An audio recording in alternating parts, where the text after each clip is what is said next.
layout. This is my youngest grandson, and oh my gosh, that child, those eyes and that darling little face right now. So I was working on another layout, and I saw this piece of paper that says ladies love gentlemen, and I thought immediately of this photograph of my grandson. So that is from the Glitz Designs Dapper Dan 6x6 pad, and it's a very old collection, probably at least, I don't know, 5 years or so.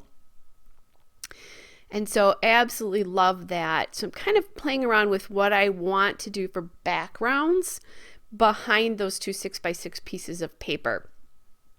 So I'm going to use the green here just for a little bit of a definition. And I did not, let's see, oh, actually that's not true. I was going to say, I don't think I inked any edges. Then I found this scrap, and this navy paper plus the tie paper are both from the Dapper Dan 12x12 pad. So I really like how that looks. It gives it a little bit of a background to sit on with those paper layers. Sorry, guys. And so now I'm going to go and cut off that top strip. Now, I think the reason this paper pad was in I bought it at like a, kind of thrift store kind of place, is once you cut the border strips off of these things, they're no longer 12 by 12. So I really liked and depending where they are, they might not be right, or they might not be the right tone. So what I did here is I grabbed another scrap from the 12 by 12 pad of paper. And I like that because it brings in the color quite a bit. And I'm thinking about using some sort of washi tape there. So that's what I'm going to do. And I just cut that. Now I'll just use my mat and my lovely hair there to bring in to figure out how tall to make this. And then I'm just going to reinforce this as well with some washi tape from October Afternoon. Don't know what collection this is, and they say things like my favorite and love this and happiness.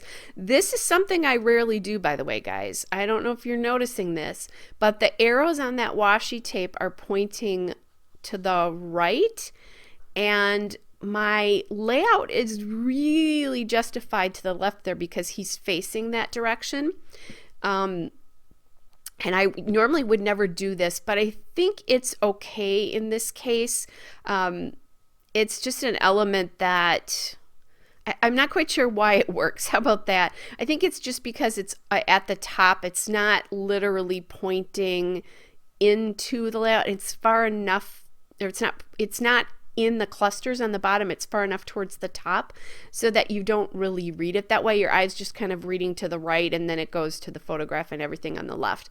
And I think the fact that those bow ties are all on the left really helps keep your eye focused on the photo, even though those arrows are running off. So, because like I said, I think it's one of those things that there's lots of design rules, but if you break them and you know why you're breaking them, usually it can help. Or if you think about it as you're breaking them, is this really taking like rules of 3, all of a sudden you have 4 clusters. Well, there might be a good reason for that. It might be how the photo's arranged, that kind of a thing. So that's just, and I do talk about that from time to time. So it's, if you're going to break a design rule and you happen to know the design rules, just think about why that might be working or might not be working to your eye. And you know what? As long as it looks good to your eye, who cares what the design rule is, right? In all seriousness. So I did think about adding some tape down here at the bottom, but as I put that on there, I actually felt like it was more distracting from the layout than adding to it. I thought it just needed to stay at the top at that point.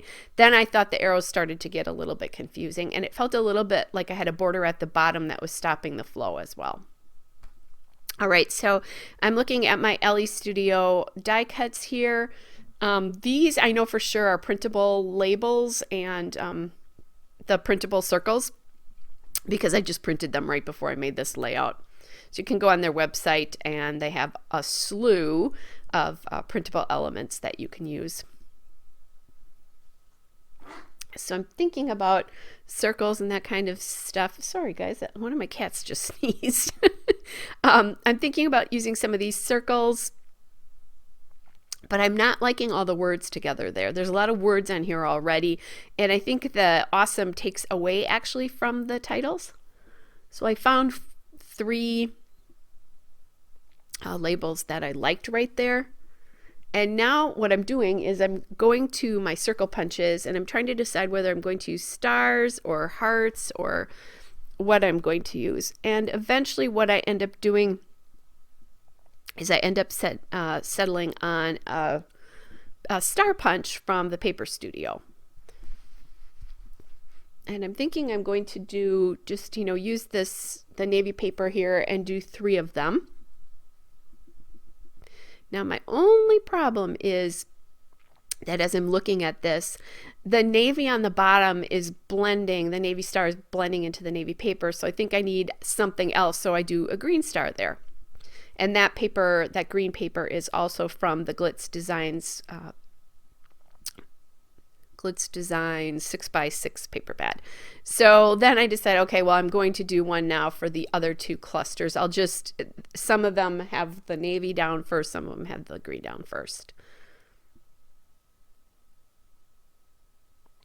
Okay, and just getting in that label. And I made my own embellishment. I don't have any of the embellishments left from this collection, and I really only ever had I had these little like masculine looking jewels, I guess would be the way to describe them, and I used them up on a layout for Stash Bash in May. All right, and you would have seen that already. I have a playlist for Stash Bash if you didn't and are interested in it. It's where Rachel Reynolds and I dig into our stashes every month on the 1st of the month. Okay, so there we go.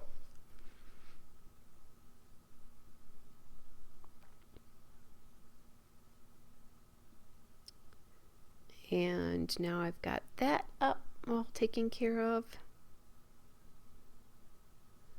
And what I'm doing is I'm just putting a little bit of foam tape behind the one on the top just to get some height to this layout, just because everything is very flat. So as I'm doing this, I don't want to forget, I snuck in some enamel dots after I turned the camera off. So take a look at those. I just added white and enamel dots from Eyelet Out and Brad's, just because I have a lot of enamel dots, and so I want to get them used up, but also it gives a different texture and a different shape as well. So I just use the big enamel dots, the biggest size that I have.